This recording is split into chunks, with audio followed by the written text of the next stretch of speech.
अमित शाह जी ने इसका जिक्र किया 123 प्रॉपर्टी का, तो उनकी मंशा क्या है? अब से पहले उनकी मंशा ठीक नहीं रही, तक मैं रहा हूँ, चेक कर लें। 2 महिलाएं थी, पूरी तरह से ये जो लेकर आ रहे हैं पार्लियामेंट के अंदर में इसका विरोध करते हैं। जो भी लाहे अमल इंडिया गठबंधन और मुस्लिम पर्सनल लॉ बोर्ड तय करेगा, हम उसके साथ खड़े रहेंगे। वक्फ बोर्ड संशोधन बिल को लेकर लगातार जो है हंगामा बरपा हुआ है। हमारे साथ बातचीत करने के लिए मौजूद हैं आम आदमी पार्टी से ओखला के विधायक और पूर्व वक्फ बोर्ड के दिल्ली के चेयरमैन अमानतुल्लाह खान।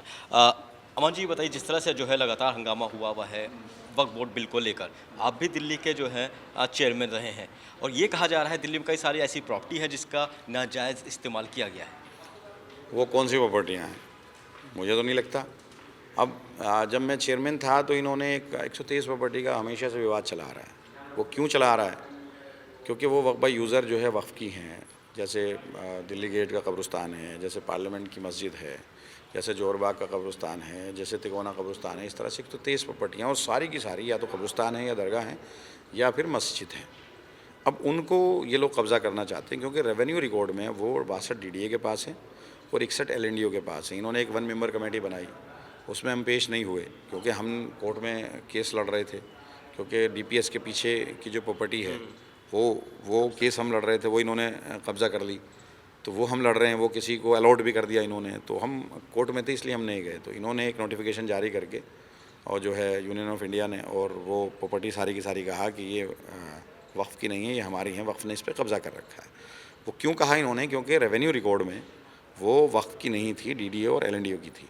तो उन्होंने यही कहा, तो हम वो कोर्ट गए, कोर्ट ने माना हाई कोर्ट ने कि ये जो है इनका जो एडमिनिस्ट्रेशन कंट्रोल है ये वक्फ़ के पास रहेगा, क्योंकि ये वक्फ बाय यूज़र और सारी, क्योंकि मस्जिद हैं, कब्रिस्तान और दरगाह हैं, और सर्वे के लिए कहा।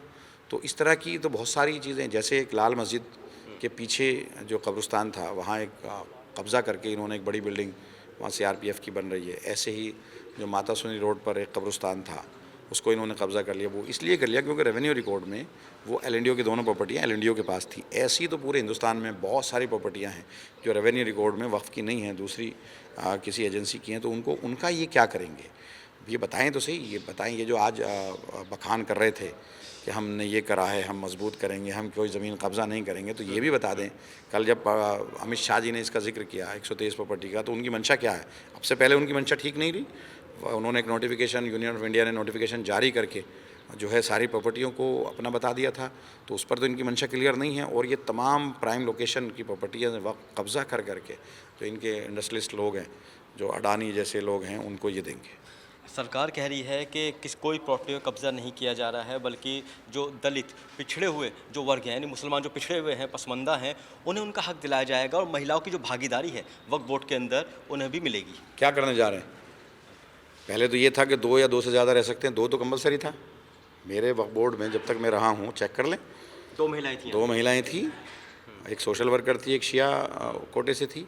तो ये तो पहले से है कि 7 मेंबर होंगे, 3 इलेक्टेड होंगे, और उसका 7 मेंबर कौन कौन होंगे? एक MLA, चुना हुआ MLA होगा मुस्लिम, एक मुस्लिम MP, एक बार काउंसिल से चुना हुआ कोई मेंबर मुस्लिम, एक मुतवल्ली कोटे से, और 2-3 नॉमिनेटेड थे, एक शिया स्कॉलर, एक सुन्नी स्कॉलर, एक सरकारी अफसर या सोशल वर्कर मुस्लिम।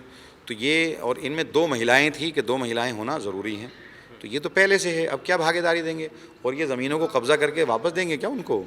मैं ये पूछना चाह रहा हूँ कि भाई अगर ये कह रहे हैं कि हम कोई मकसद हमारा कब्ज़ा करना नहीं है, तो ये बता दें जो वक्फ बाय यूज़र, यानी कि जो रेवेन्यू रिकॉर्ड में पूरे इंडिया के अंदर ये 123 प्रॉपर्टी मिसाल है, 2 प्रॉपर्टियाँ इन्होंने कब्ज़ा की।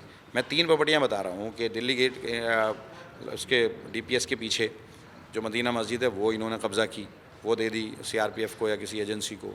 एक जो है लाल मस्जिद के पीछे वाली की बिल्डिंग बन रही है, एक माता सुंदरी रोड है, वो, ये तीनों की तीनों रेवेन्यू रिकॉर्ड में नहीं थी, तो इनको दे दिया। लेकिन वक्फ बाय यूज़र तो वहाँ कब्रिस्तान थे, उन कब्रिस्तानों को ख़त्म करके इन्होंने कब्ज़ा कर लिया ना। 123 प्रॉपर्टी पर कब्ज़ा करना चाहते हैं ना, तो ये बता दें कि जो वक्फ बाय यूज़र, यानी कि जो रेवेन्यू रिकॉर्ड में वक्फ की नहीं चढ़ी हुई, उनका ये क्या करेंगे अगर वहाँ मस्जिद है, कब्रिस्तान है और दरगाह?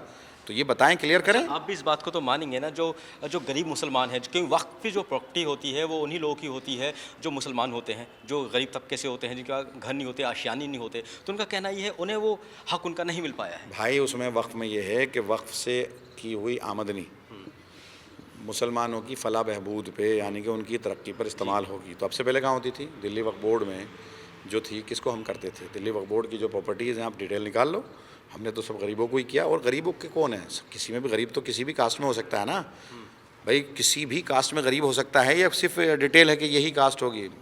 एक तरफ आप कहते हो कि मुसलमानों में कास्टिज्म होता ही नहीं है, मुसलमानों में कास्टिज्म होता ही नहीं है ही नहीं कास्टिज्म, ये आप पैदा कर रहे हो। इस्लाम में कास्टिज्म कंसेप्ट है ही नहीं, मुसलमान मुसलमान है, वो गरीब हो सकता है, किसी भी कास्ट का गरीब हो सकता है। तो आप ये क्यों कह रहे हो? तो हम तो उसकी आने वाली आमदनी, उसकी इनकम, आप उसकी इनकम बढ़ाओ, किराएदारी बढ़ाओ, उनको इतनी ताकत दो कि वो किराएदारी कर सकें, बोर्ड को इतनी ताकत दो कि वो किराएदारी कर सकें, ले सकें, खाली करा के किसी और को दे सकें दुकानें। जो 2013 का था उसमें ये था ना कि जो सर्किल रेट है उसका 2.5% होगा, जो सर्किल रेट या मार्केट रेट के एतबार से 2.5% होगा, तो उसकी किराएदारी कराओ, आप इम्प्लीमेंट करो ना उसको पूरी तरह से, वो काफ़ी है। अगर 2013 का वक्फ जो बोर्ड का जो वो है एक्ट है, वो अगर पूरी तरह से इम्प्लीमेंट हो गया और वक्फ की इनकम अगर बढ़ गई, तो आप देखिएगा कि, और वो उन्हीं पर खर्च हो।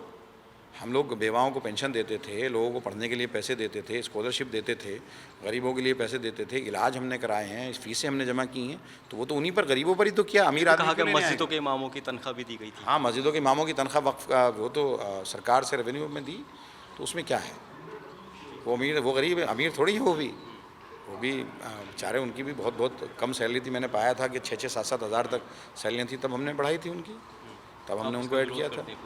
पूरी तरह से ये जो लेकर आ रहे हैं पार्लियामेंट के अंदर में, इसका विरोध करते हैं। जो भी लाहे अमल इंडिया गठबंधन और मुस्लिम पर्सनल लॉ बोर्ड तय करेगा, हम उसके साथ खड़े रहेंगे। तो बिल्कुल ये थे हमारे साथ बातचीत करने के लिए अमानतुल्लाह खान जी, जिनका साफ तौर पे यही कहना है कि जिस तरह से ये जो बिल आ रहा है इसका पूरी तरीके से विरोध करते हैं।